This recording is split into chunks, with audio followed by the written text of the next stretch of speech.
Hey, everybody, welcome back to another episode of Samp&Chance. We're a few hours out of the Tyson Fury Dillian Whyte fight that happened at Wembley Stadium in front of 94,000 strong.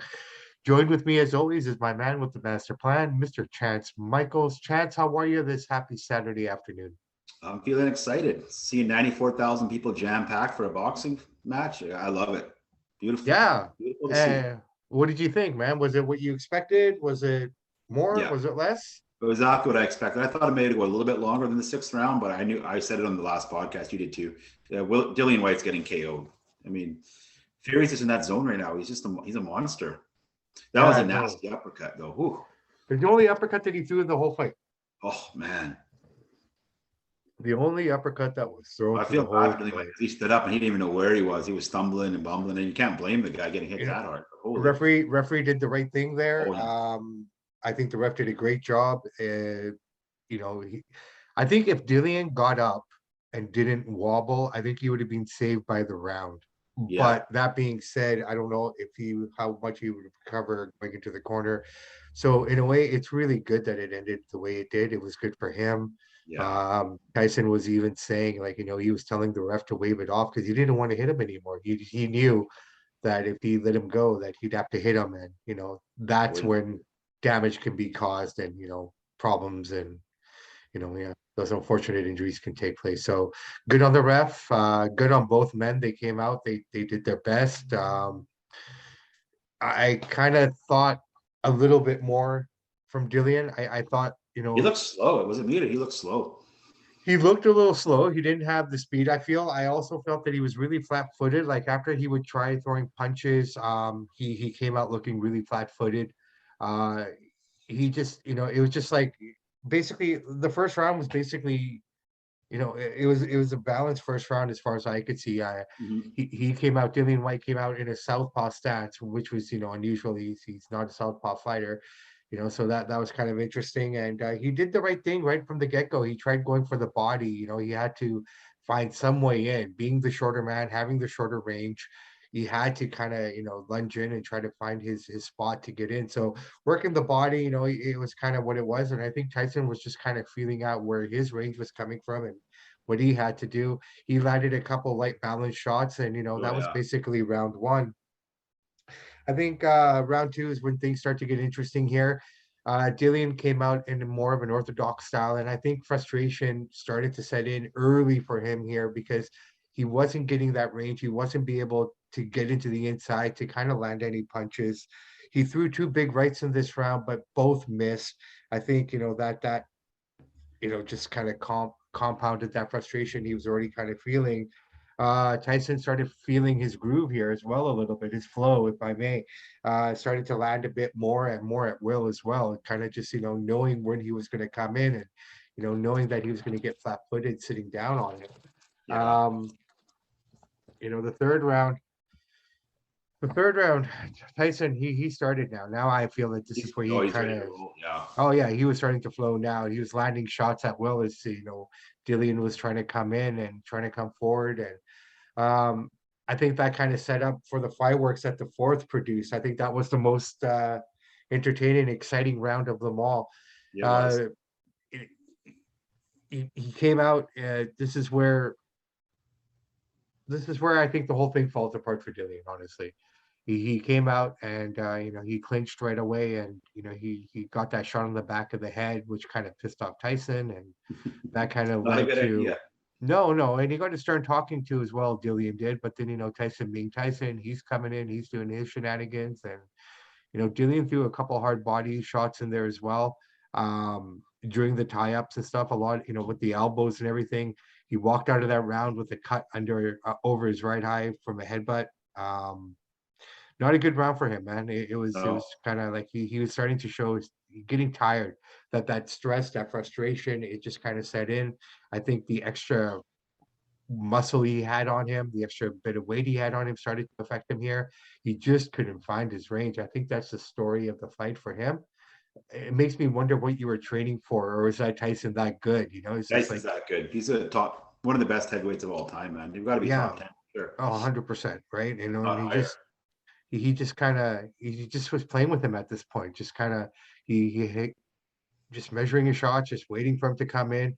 And the fifth round, basically, it was probably, it was a quieter round than the fourth.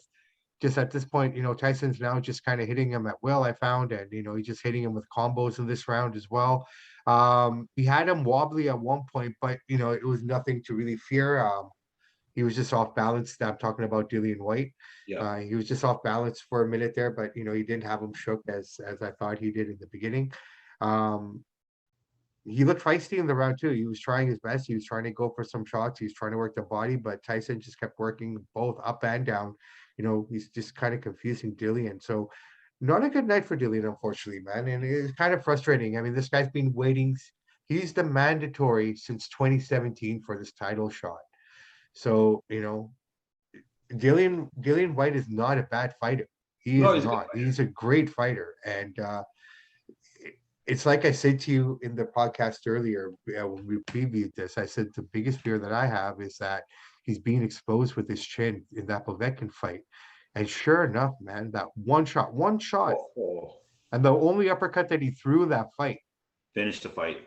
And that was in the sixth round, and that was basically it. It was just kind of like Tyson just kind of played with him, waited for it and waited, and he saw the opening and he got it off, and basically, Dillian fell into him and he pushed him off down to the canvas, and that was the fight. Fury is just so good, man. He's so skilled. He's got those long arms. He hits hard. He doesn't look like an athlete, but man, he's light on his feet. He moves well for a big guy, Hey, he moves like a middleweight, man. Yeah. We're witnessing one of the best, greatest heavyweights of all time right now. He's undefeated. Nobody's ever beat him. He's had that one draw, which is controversial, but he's never lost. I mean, the guy he's phenomenal. He's a great guy, great entertainer, sells the fights. He's a complete package. 94,000 people, right? That's I think it's the biggest boxing heavyweight fight since I don't even know how long, maybe ever. Well, I mean, the biggest heavyweight boxing fights before that,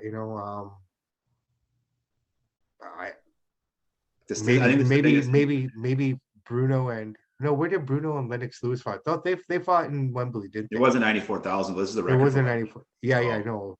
But they probably fought at old Wembley though.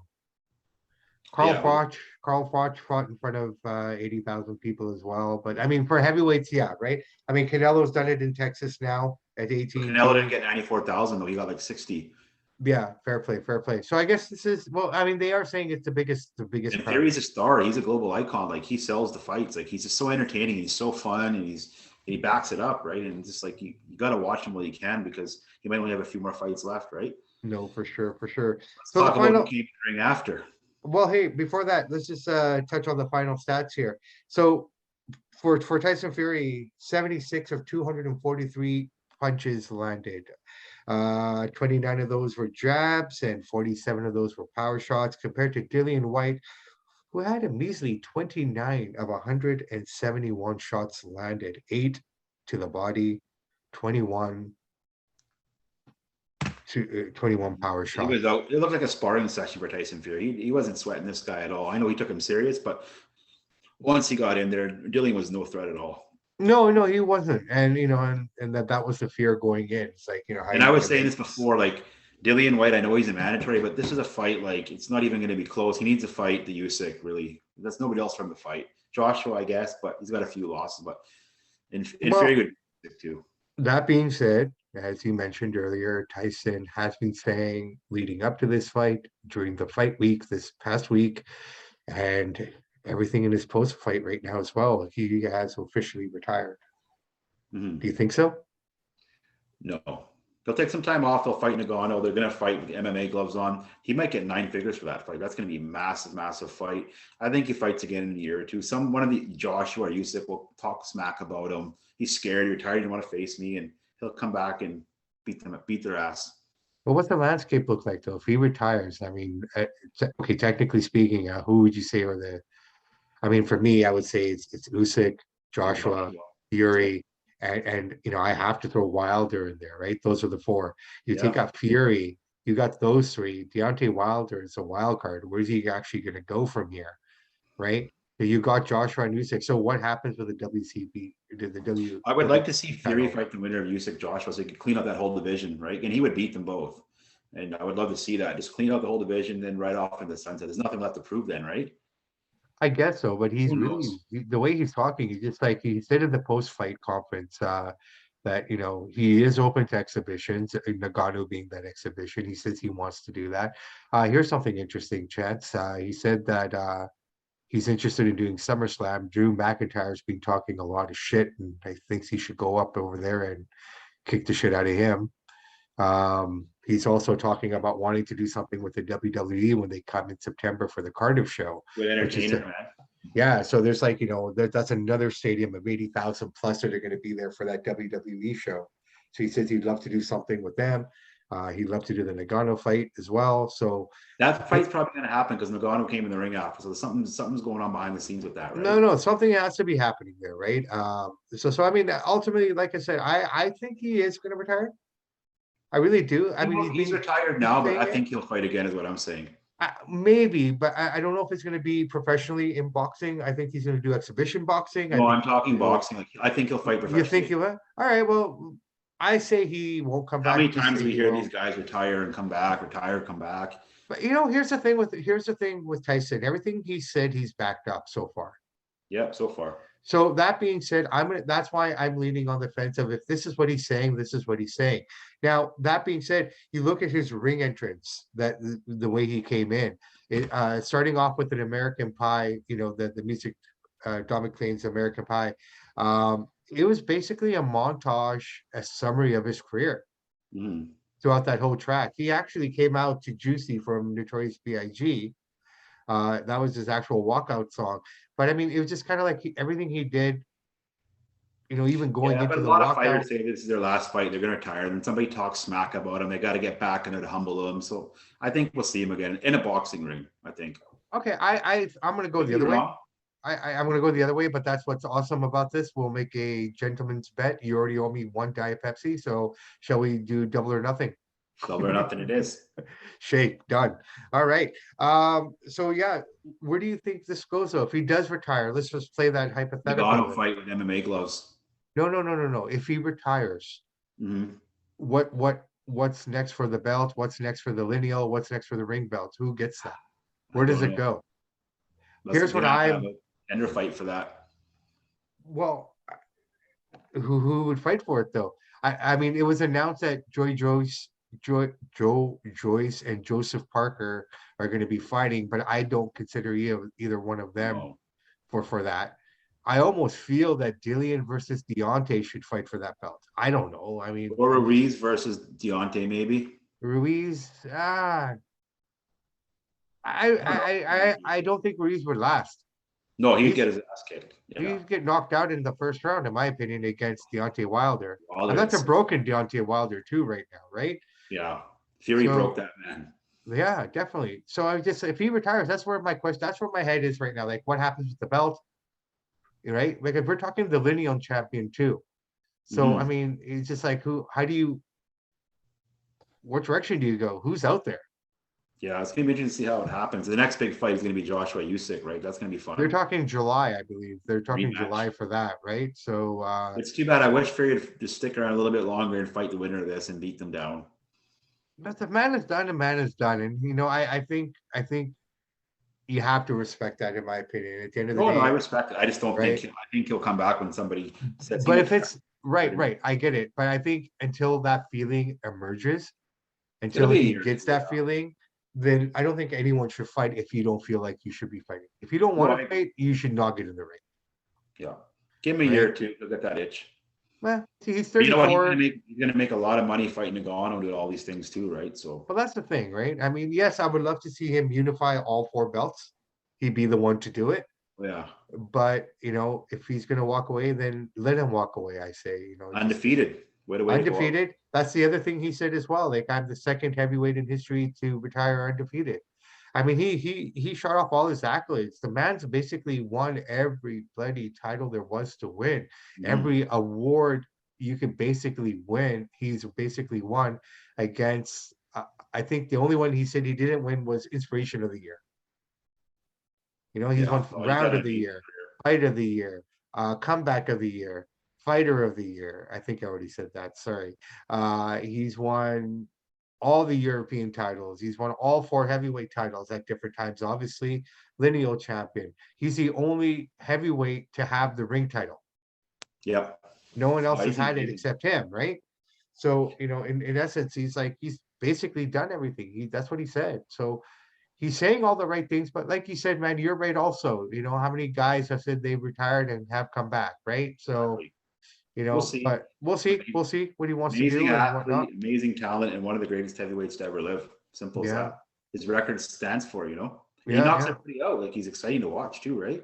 Yeah, no, for sure. But Amazing that's to watch. leading us up. And so I guess the other thing that kind of came out of this night, if it's anything, Tommy Fury won his fight, and Yeah. he calls out Jake Paul after, so he's saying, "Okay, let's go." So that might be a little interesting, I don't know, bit Tommy. of That tidbit. fight was a snooze fest, man. I don't, Tommy didn't look sweet. I know you got that great last name, but you're not your brother, dude. To be I went honest, to beat him. Tommy looked better than he did in August. He did. His skills improved. He looked better. He was up against a pretty, decent guy, I guess, I'll be in honest with essence. you, dude. If But that fight happens, my money's on Paul to beat him. let's see, I don't man. know. I would go for I would go for Tommy just to be the devil's advocate against you. Yeah. But I wouldn't be surprised if Jake Paul wins that fight as well. Yeah. Those Two Paul big brothers fights. are no jokes. Two big fights coming up next week. Shakir Stevenson, Oscar Valdez, and Serrano and Katie Taylor in New York on the same night. Historical night in New York, an equally historical night in Vegas because Samp&Chance are going to be there live for that fight. So we're going to be doing some live spots out there. We're going to do some live podcasts out there as well, record right after the fight, depending on how we're feeling and where we are in the area at the time, but definitely we're going to get some content out there for you guys. And I got to meet Barry Sanders, man. It's a win-win situation. Yeah, the NFL draft is going to be happening that week. So for everyone who's going to be in Vegas, look out for us. We'll be looking out for you guys. Very excited, very, very excited. This is the beginning of so many cool things. Oh, yeah. Everybody, we want to say thank you for listening. We know that you guys have a lot of opportunities and choices, and thank you for letting us in your ears. What more can I say, man? This is week 3 of great boxing. We're going to end off this great month of April with us being in Vegas. We'll talk a lot more about that Capital, fight. Mecca. Yeah, man. We'll talk a lot more about that as we get closer to it. This week, before we do leave, though, we will drop a wrestling podcast. It's been a couple weeks since we've done one. Some cool stuff I've been reading and some stats that have been coming out. So I'd love to share that with you guys and you, Mr. Michaels. So on that note, I bid you all adieu on a partly sunny Saturday afternoon in Vancouver. My name is Bobby Sampson. Thank you very much, everybody. Please like and subscribe and leave a comment. Your words help us create better things, and every like we get helps us along the way to keep going here. So on behalf of myself, Bobby Sampson, and my man, Mr. Chance Michaels. In the words of the great AC/DC, those who download the podcast, we salute you. Yeah. Speaking of which, Dillian came out to Back in Black. I love that. I love that. Yeah, I eh? like it, man. Love it. Awesome. Those boys Anyway, will get you excited, man. If they can't pump you up, no band can. no, it was a good song for him, man. But okay, on that note, we leave you with our great song. Have a great night, everybody, and we will talk to you soon. Good night, and stay humble.